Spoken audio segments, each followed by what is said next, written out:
দরুদ ও সালাম পেশ করেছি মানবতার মহান শিক্ষক রসুল আরবি কুল কায়নাতের প্রভু মহান আল্লাহ পাকের হাবিব সৈয়দুল মুরসালিন রহমতুল লিল আলামিন শফিউল মুজনবিন হুজুর আকরম রসুল্লাহ সাল্লাল্লাহু আলাইহি ওয়াসাল্লাম মুহাম্মদ ইবনে আবদুল্লাহ তার শানে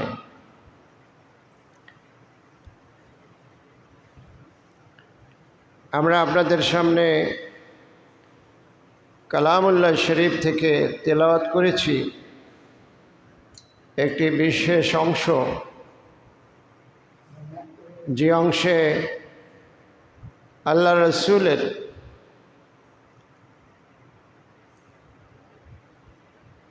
এই পৃথিবীতে তার সাথে আমাদের সম্পর্ক, তার আগমন, তার সাথে মহাব্বত, তার ইত্তেবা, তার আনুগত্য, তার অনুসরণ এবং দুনিয়া এবং আখিরাতে তার ফলাফল, এই বিষয়ে ইঙ্গিত করে কোরআনের আয়াত অংশ আমি আপনাদের সামনে তেলাওয়াত করেছি। সম্মানিত হাজিরিন, কুল কায়নাতের মালিক আল্লাহ পাকের প্রশংসার পর সর্বপ্রথম যার প্রশংসা তিনি হচ্ছেন মুহাম্মদুর রাসূলুল্লাহ সাল্লাল্লাহু আলাইহি ওয়াসাল্লাম।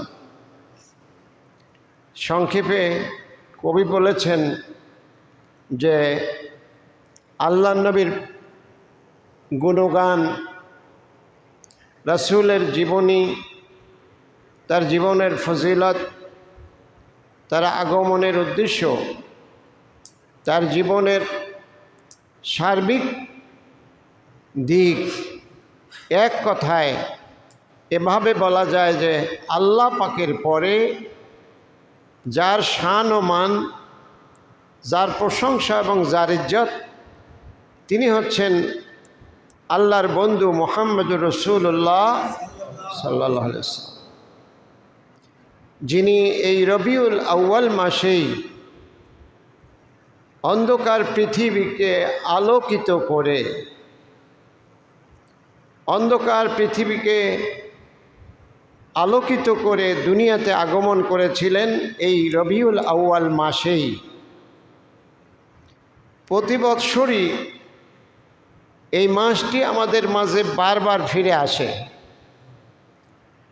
রবিউল আউয়াল মাস এলে পরে রাসূলের জীবন থেকে আমরা কিছু আলোচনা, ওয়াজ নসিহতও শুনি।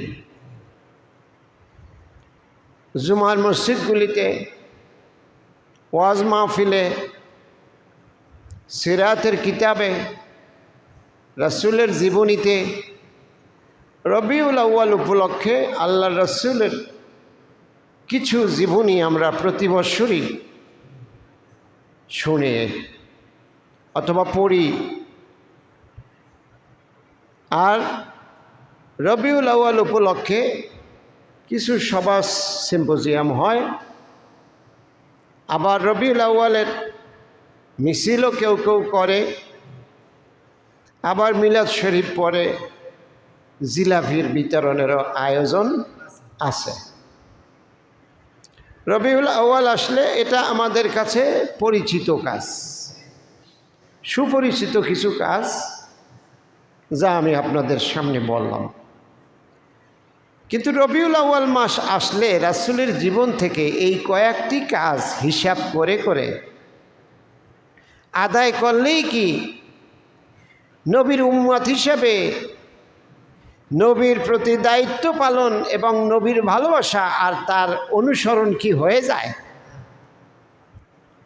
গুনে গুনে এই ৩-৪টি কাজ করলেই কি নবীর ভালোবাসা, নবীর অনুসরণ, তার সুন্নাহ পালন এবং নবী হিসাবে উম্মতের যে দায়িত্ব, সেই দায়িত্ব পালন কি হয়ে যায়? হয়ে যায় না। অথচ এই কাজটাই আমরা প্রতি বছর ঘুরে ফিরে করি চরখির মতো।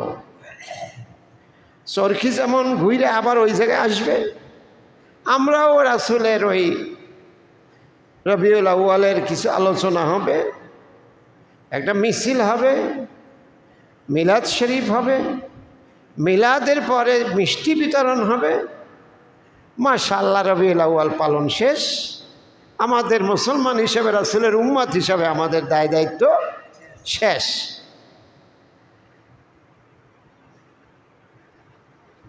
নবী হিসেবে আল্লাহ পাক শুধু উম্মতের জন্য এই 4-5টা কাজ করার জন্যই পাঠাইছে নবীরে, নাকি?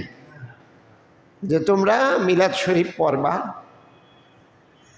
আর যে যত ভালো দোকানের মিষ্টি আনতে পারো, দামি মিষ্টি, জিলাপি অথবা গুল মিষ্টি যেটাই পারো বিতরণ করবা। আর হুজুররা জুমার দিন রবিউল আউয়াল আসলে কিছু নবীর জীবনী সম্পর্কে আলোচনা করবে।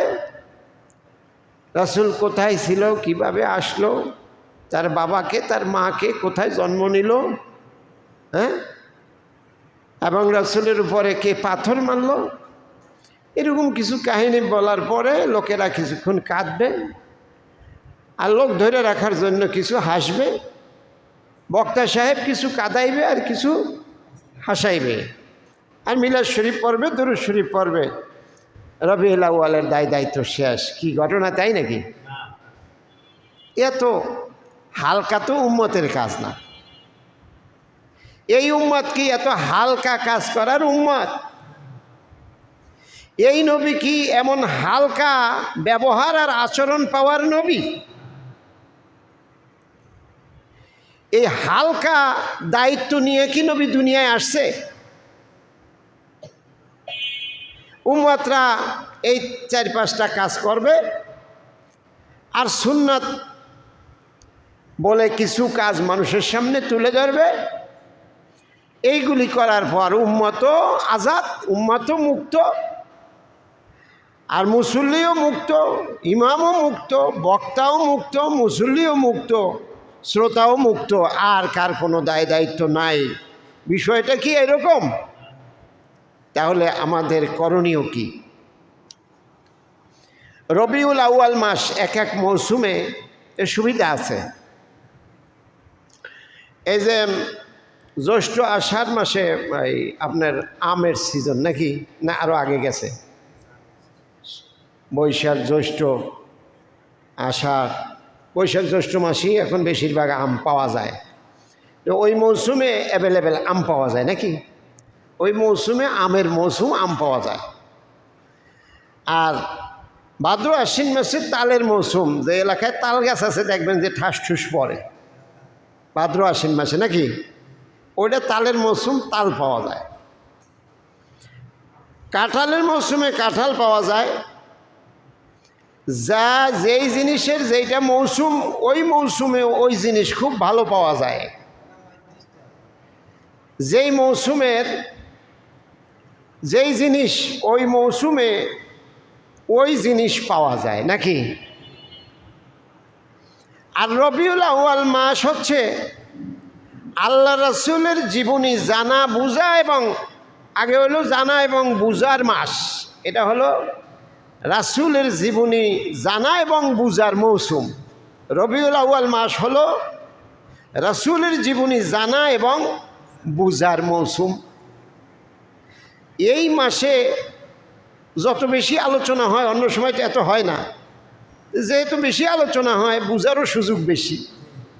এই জন্য আমরা এই মৌসুমকে বলবো নবীর জীবনী আলোচনা, নবীর জীবন থেকে শিক্ষা নেওয়ার মৌসুম রবিউল আউয়াল মাস। এই মৌসুমকে কাজে লাগিয়ে আসলে আল্লাহর নবী কেন আসলেন, আর নবীর প্রতি উম্মতের কি দায়িত্ব, এইটা যদি ঠিকভাবে বোঝাশোনা হয়ে যায়, এইটা যদি উম্মত বুঝতে পারে তাহলেই নবী রবিউল আউয়াল মাসটা আমাদের সার্থক হবে নাকি?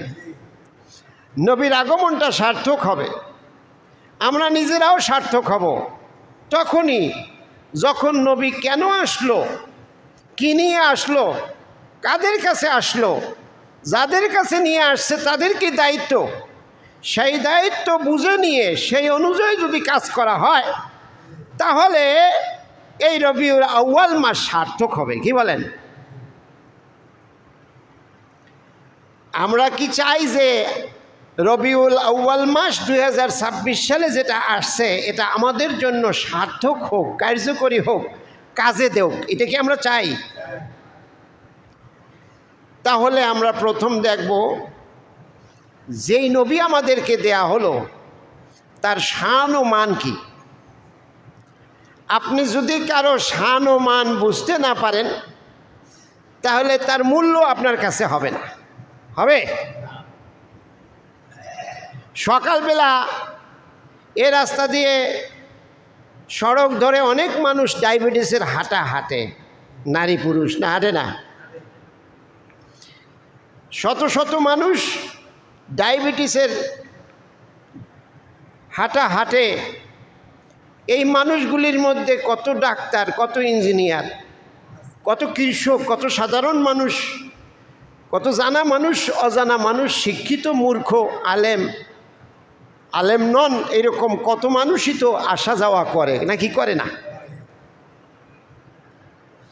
এই মানুষগুলিকে আমরা সকাল হইলে দেখি, এর ভিতর থেকেই একটা মানুষ হঠাৎ করে ঘোষণা হইল যে আমাদের জয়নবাগ হাবিবুর রশিদ হাবিব মাননীয় প্রতিমন্ত্রী, উনি প্রধান অতিথি হয়ে আসবেন আগামী শুক্রবার বিকালবেলা জয়নবাগ মসজিদের পাশে।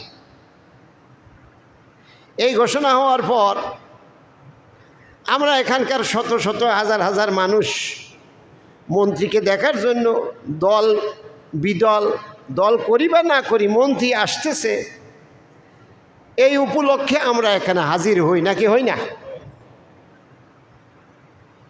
এই হাবিবুর রশিদ হাবিবি সকালবেলা ডায়াবেটিসের হাঁটা হাঁটছে কিন্তু কেউ তারে জিগায় নাই।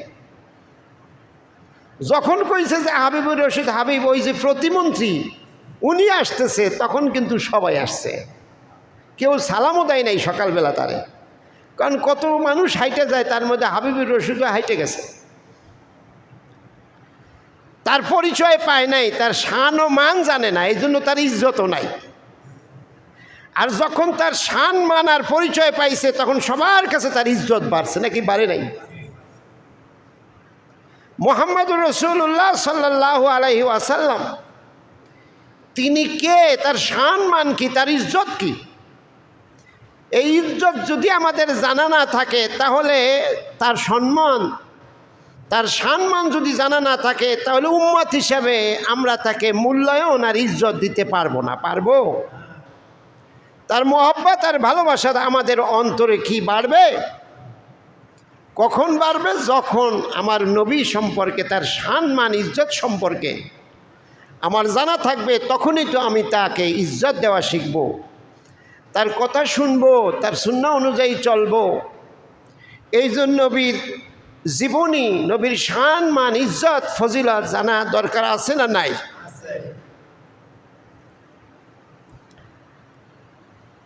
এখন নবীর জীবনী জানার জন্য আপনার কতদিনের ইতিহাস পড়া লাগবে? আব্দুর রহমান বিশ্বাস এখন থেকে বাংলাদেশের প্রেসিডেন্ট ছিলেন বরিশালের, ওনার জীবনী জানতে হইলে হয়তো 100 বছর আগে থেকে শুরু করতে হবে। ওনার বংশ, ওনার জন্ম, ওনার বাপ, ওনার এই কুষ্টিনামা 100 বছর আগে যাইতে হবে। তারপরে জর্জ ওয়াশিংটন, আমেরিকার প্রতিষ্ঠাতাদের একজন, আমেরিকা যারা আবিষ্কার করছে তাদের একজন জর্জ ওয়াশিংটন, এই ভদ্রলোকের জানতে হলে কয়েকশো বছর আগে যাওয়া লাগবে নাকি? আর এর আগে আরও কাউকে জানার জন্য হয়তোবা 1000 বছর আগে যাইতে হবে, 1000 বছর আগের ইতিহাস জানা লাগবে। মুহাম্মদ রাসূলুল্লাহ সাল্লাল্লাহু আলাইহি সাল্লামকে জানতে হলে 100 বছর আর 1000 বছর না, এমনকি এখন থেকে 14 থেকে 1500 বছর আগে তিনি যে জন্ম নিয়েছে ওই ইতিহাস জানলেই হবে না। তারও আগে সৃষ্টি যখন শুরু হয়েছে সেই সূচনা লগ্নের আগে থেকে নবীকে চিনতে হলে তারও আগে জানা লাগবে।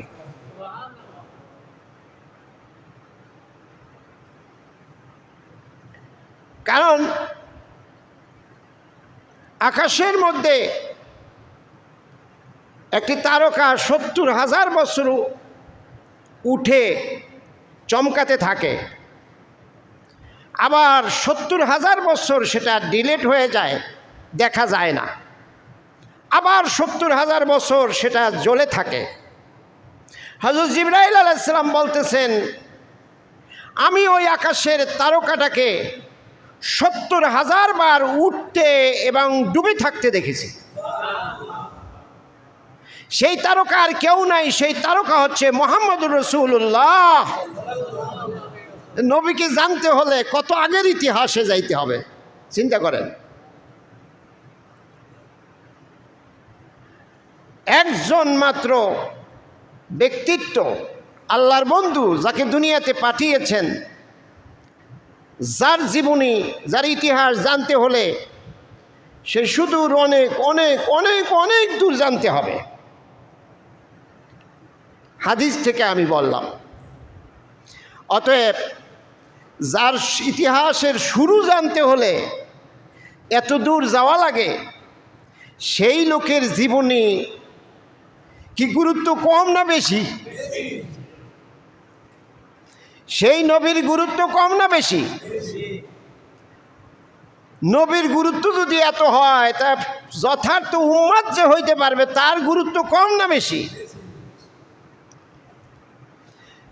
তো এই দামি উম্মত হইতে হলে ওই দামি নবীর পরিচয় দাম দিয়ে বুঝতে হবে। কি দিয়ে বুঝতে হবে? দামি নবীর জীবনী দাম দিয়ে, মূল্য দিয়ে বোঝা লাগবে। এই মূল্য দিয়া বোঝা মানে কি? মূল্য দিয়া বোঝা মানে টাকা পয়সা খালি খরচ করা লাগবে তা না। মূল্য দিয়া বোঝা মানে মানুষের সবচেয়ে মূল্যবান জিনিস হলেন তার বিবেক। মানুষের সবচেয়ে মূল্যবান জিনিস কি? মানুষ যে আশরাফুল মাখলুকাত, এর কারণ কি? এর কারণ হলো তার বিবেক। আচ্ছা বলেন তো, মানুষ কি অনেক দেহ বড় এই জন্য মানুষ সবচেয়ে সেরা? মানুষের চেয়ে সেরা জীব কি নাই? হাতি। কয়জন মানুষ এক জায়গায় করলে হাতি সমান হয়? আচ্ছা, মানুষ কি এই জন্য সেরা যে মানুষ অনেক দূর দেখতে পারে? না। বাজ পাখি বহু উপর থেকে, 100 মাইল উপর থেকে নিচে দেখতে পায়। মানুষ কি এই জন্য সেরা যে তার অনেক বয়স? মানুষের অনেক বয়স এই জন্য মানুষ সেরা? না। একটা সামুদ্রিক কচ্ছপ অন্তত 600 বছর বাঁচে। কয়শো বছর? আমি তো 100 বছর যাইতে যাইতে হরান হয়ে জায়গা নাকি? 100 বছরের মানুষ হাতে গোনা যায়। তাহলে মানুষ বয়সে সেরা না, দেহ বা বডিতে সেরা না, দেখার দিক থেকে সেরা না। মানুষ সেরা হইল বিবেক আর আকলের কারণে। কি বলেন? মানুষের মূল্যবান জিনিস কি? বিবেক, আকল। নবীকে দাম দিয়ে চেনা লাগবে মানে আকল দিয়ে চেনা লাগবে। নবী যত বড়, তাকে চিনতে হলে তত বেশি আকল খাটাইতে হবে। বলেন সুবহানাল্লাহ। আকলে কাজ করবে কখন? যখন মনোযোগ দিয়ে আকলের কাছে এই কথাগুলি আপনি পেশ করবেন। আপনি যখন মনোযোগ দেবেন তখন আকল ওইটাকে ক্যাচ করবে, ওইটাকে মূল্য দেওয়া হবে। আমরা সবাই নবীর জীবনী জানার জন্য আমাদের আকল সবচেয়ে মূল্যবান জিনিস। নবীকে চিনতে, নবীকে জানতে, নবীকে বুঝতে আমাদের সবচেয়ে মূল্যবান জিনিস দিতে কি আমরা রেডি আছি? খরগোশের মতো কান খাড়া করে আপনারা আজকে বসেন, কারণ আজকে সাধারণ কোনো আলোচনা না, সাধারণ কোনো আলোচনা না, এমন মহামানবের আলোচনা যাকে শুনতে হলে মূল্য দেওয়া লাগে। আর সেই মূল্য হলো মানুষের বিবেক। আর বিবেক কাজ করে না মনোযোগ না থাকলে, বিবেক কোনো কাজই করে না মনোযোগ না থাকলে। সম্মানিত হাজিরিন, আমি বলতেছিলাম 1000 বছর না, কোটি কোটি না, সৃষ্টির সূচনা লগ্নের আগে থেকে আকাশে যেই তারকা 70,000 বছর জ্বলন্ত ছিল, আবার ডুবন্ত ছিল 70,000 বছর, সেই তারকা 70,000 বার ডুবছে আবার উদিত হয়েছে, তিনি আর কেউ নন, ওই তারকাটাই শেষ পর্যন্ত মুহাম্মদুর রাসূলুল্লাহ সাল্লাল্লাহু আলাইহি সাল্লাম আব্দুল্লাহর ছেলে হয়ে, ইব্রাহিমের নসল দিয়ে, ইসমাইলের বংশধারায়, কুরাইশের মাধ্যমে আব্দুল্লাহর ছেলে হয়ে, আমেনার ছেলে হয়ে দুনিয়াতে আমাদের নবী হিসাবে এসেছে বলে আলহামদুলিল্লাহ। এমন একজন নবী পেয়ে আমরা খুশি নাকি বেজার? এই রাসূল যাকে মূল্য দিয়ে চিনতে হবে, সেই মূল্য কি বলেন তো? বিবেক। বলেন তো কি? এখনই মনোযোগ আপনাদের নাই, আমার ওয়াজ শেষ করতে পারলাম না।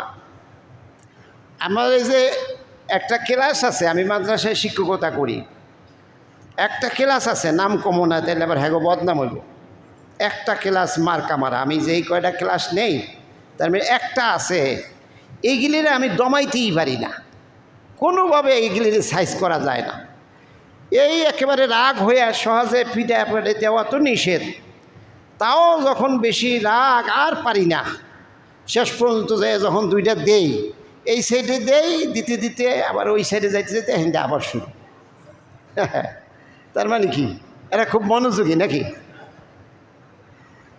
আমি কথা শেষ করতে না করতে আপনারা চুপ হয়ে রইলেন, তার মানে কি মূল্য দিচ্ছেন না, তো মনোযোগ দিচ্ছেন না।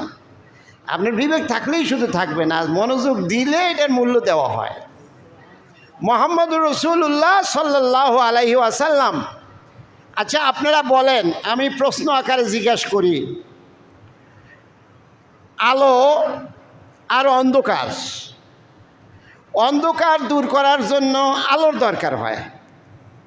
আমরা এই মসজিদ ঢোকার পরে ফজরের সময় এই অন্ধকার মসজিদকে আলোকিত করার জন্য কি করি? লাইট জ্বালাই। তো আমার যে স্পেসটা আছে এখানে 2-3টা লাইট হইলেই আমার চলে, ভিতরে লম্বা লাইট। এই অন্ধকার জায়গাটুকু আলো করার জন্য 300 পাওয়ারের 3টা লাইট খুব যথেষ্ট, খুব বেশি পাওয়ার, তাই না? অনেক পাওয়ার। আচ্ছা এই 300 পাওয়ারের লাইট দিয়ে কি এই জয়নব বাগ আলোকিত হবে রাতের বেলা, অমাবস্যার রাতে? হবে? তা আরও পাওয়ার লাগবে না? আরও পাওয়ারফুল একটা লাইট লাগবে। আচ্ছা জয়নব বাগ কথার কথা 1000 বা 5000 ভোল্টের একটা বাতি লাগাইলেন না, এই জয়নব বাগ আলোকিত হয়ে গেল। আচ্ছা এই যে সবুজবাগ থানা আলোকিত করার জন্য এইটাই তো যথেষ্ট নাকি? নাকি আরও পাওয়ার লাগবে? আরও পাওয়ার লাগবে। আর ঢাকা শহর যদি 1 লাইট দিয়ে আলোকিত করতে হয় তাহলে আরও পাওয়ার লাগবে। সারা বাংলাদেশ যদি 1 লাইট দিয়ে করতে হয় পাওয়ার আরও বাড়াইতে হবে। সারা দুনিয়া যদি আলোকিত করতে হয় কত বড় পাওয়ার লাগবে?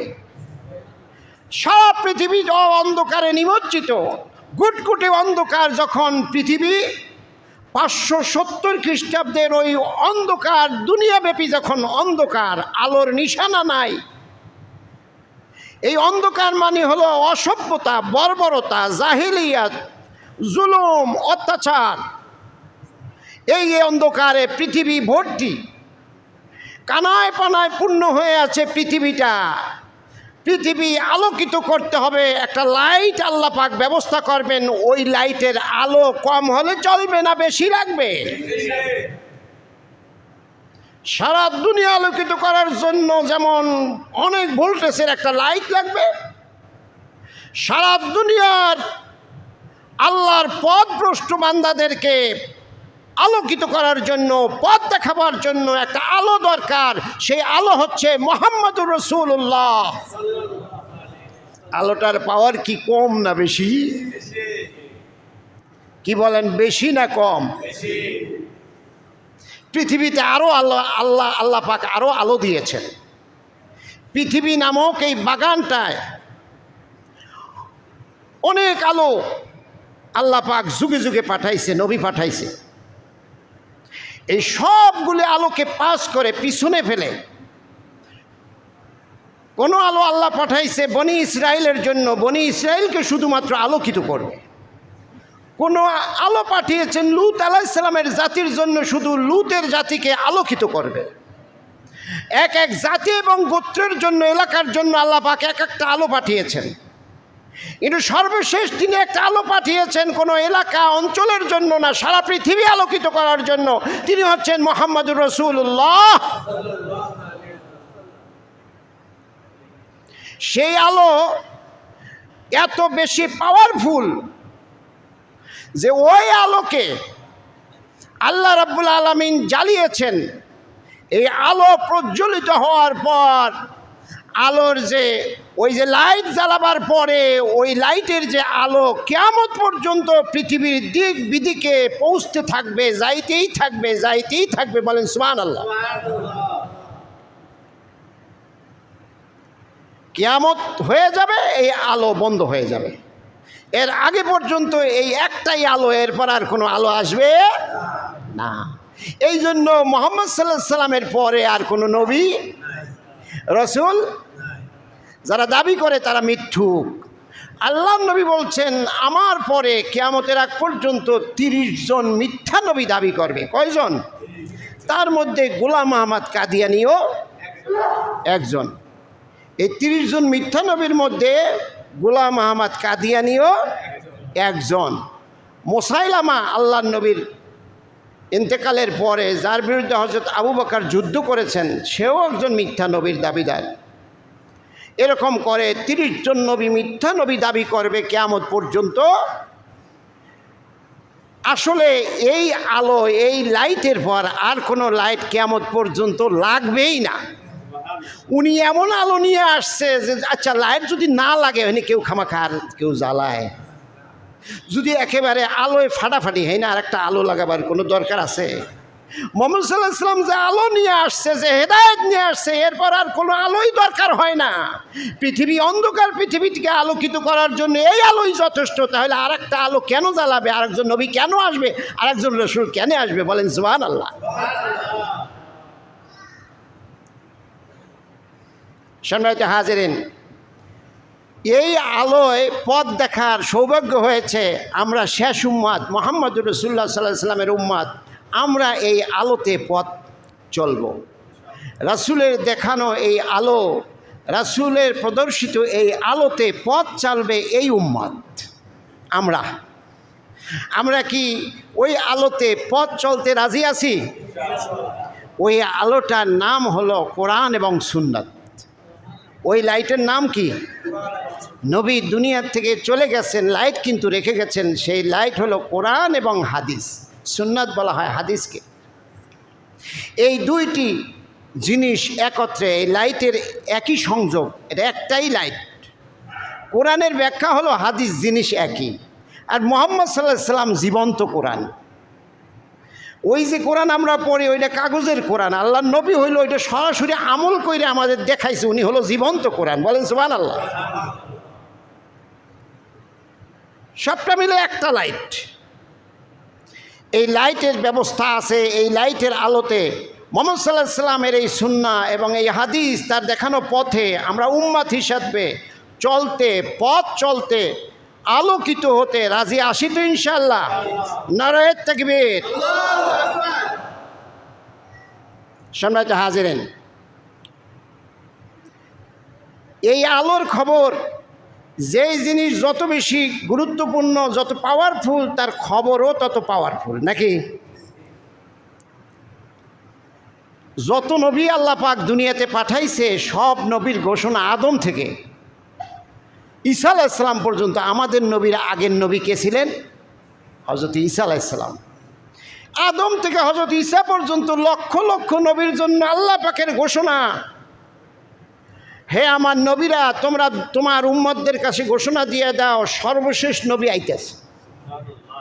সর্বশেষ নবী,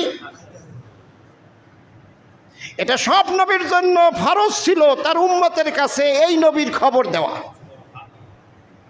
সব নবীর জন্য এটা দায়িত্ব ছিল শেষ নবীর খবর তার উম্মতের কানে পৌঁছে দেওয়া। বলেন সুবহানাল্লাহ। কি শান মান!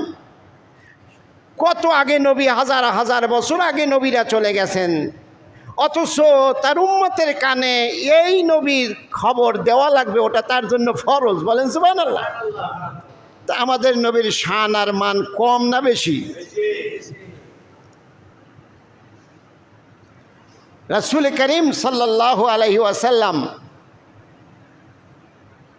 মিন বাদ ইসমুহু আহমদ, কোরআন শরীফে আসে সর্বশেষ হযরত ঈসা আলাইহিস সালাম বলতেছে যে হে আমার উম্মত, মিন বাদ ইসমুহু আহমদ, আমার পরে একজন নবী আসছেন, তার নাম হবে আহমদ। তার নামই কি? আমাদের নবীর নাম মুহাম্মদ এবং আল্লাহ রেখেছেন আহমদ, আর নবীর দাদা রেখেছেন মুহাম্মদ। এইটাও স্বপ্নযোগে, আর আল্লাহ রেখেছেন আহমদ। আমার পরে ঈসা আলাইহিস সালাম বলতেছেন, কোরআনে আসছে আমার পরে একজন নবী আসতেছেন, তার নাম আহমদ। তার নাম কি?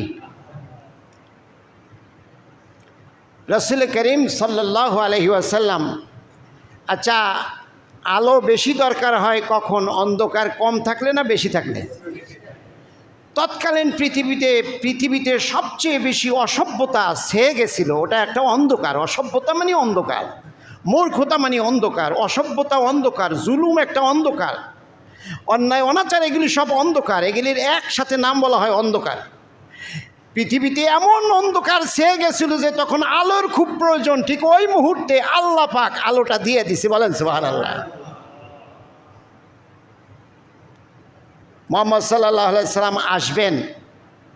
আল্লাহর নবী বলেছেন যে আল্লাহর নবী সম্পর্কে হাদিস শরীফে তাফসিরে এসেছে, এটার রেওয়ায়েতে কিছুটা কিলোকাল থাকলেও এই বক্তব্যটা অন্য অন্য হাদিসের সাথে মিলে, যে রাসূলকে আদম যখন মাটি এবং পানির মধ্যে, মুহাম্মদ সাল্লাল্লাহু আলাইহি সাল্লাম তখনও নবী। আদম যখন মাটি আর পানির মধ্যে, অর্থাৎ আদমের দেহ বানাইছে, এখনও রুহু দেয় নাই, আর সময় আল্লাহর মধ্যে পড়েছিল না, সেই সময়ে যখন রুহু দেওয়া হয় নাই আদমের শরীরে, তখনও মুহাম্মদ সাল্লাল্লাহু আলাইহি সাল্লাম নবী হিসেবে আল্লাহর কাছে গণ্য। মুহাম্মদ সাল্লাল্লাহু আলাইহি সাল্লাম দুনিয়াতে আসবেন, তো তার বংশ শ্রেষ্ঠ বংশ। আল্লাহ নবী বলছেন, এতে আমার কোনো অহংকার নেই, পৃথিবীতে সর্বশ্রেষ্ঠ বংশ হলো আমার বংশ কুরাইশ। বলেন সুবহানাল্লাহ। পৃথিবীতে সর্বশ্রেষ্ঠ আমার বংশ। আল্লাহ পাক হযরত ইব্রাহিম আলাইহিস সালামের সন্তান ইসমাইল আলাইহিস সালামের এই ধারায় একজন নবী পাঠাইছে মাত্র। ইসমাইল আলাইহিস সালামের ধারায় এই সন্তানদের, ইব্রাহিম আলাইহিস সালামের সন্তান ইসমাইল আলাইহিস সালাম, তার সন্তান, এভাবে আস্তে আস্তে কুরাইশ বংশে নবী যেই বংশে আসছেন, ওটা ইসমাইল আলাইহিস সালাম হলো গোড়া। এই বংশের মধ্যে একজনই নবী আসছেন, তিনি হচ্ছেন মুহাম্মদুর রাসূলুল্লাহ। আর ইসমাইল আলাইহিস সালামের আর এক ভাই ইসহাক আলাইহিস সালাম, তার বংশ থেকে শত শত হাজার হাজার নবী আসছে। ক্ষেতের ক্ষেত, এক ক্ষেত যদি বছর যায়, একটা ক্ষেত হইলেই চলে যদি বছর। ক্ষেত কি বেশি লাগেনি? এই আপনার 10 কাঠার একটা ক্ষেত আছে, 3 জন মানুষ সংসারে, 10 কাঠার ক্ষেতে যদি 2 মণ কইলে হয়ে যায়, 10 দ্বিগুণে 3 জনের সংসার বা 2 জনের সংসার সারা বছর চলে যায় নাকি? আর একজনের 5টা ক্ষেত আছে, ধান হয় 5 কেজি, 10টা হইলেই কি কোনো আছে? এই ঈসা আলাইহিসসালামের বংশে হাজার হাজার নবী আসছে, আর ইসমাইল আলাইহিসসালামের ধারা একজন মাত্র আসছে। এই একজনই সারা দুনিয়া মাত করেছে, সকলের উপরে আল্লাহ স্থান দিয়েছে। এই জন্য ক্ষেতের ক্ষেত এক ক্ষেত, যদি বছর যায় ছেলের ছেলে এক ছেলে যদি মরার পর কবরের পাশে দাঁড়ায়।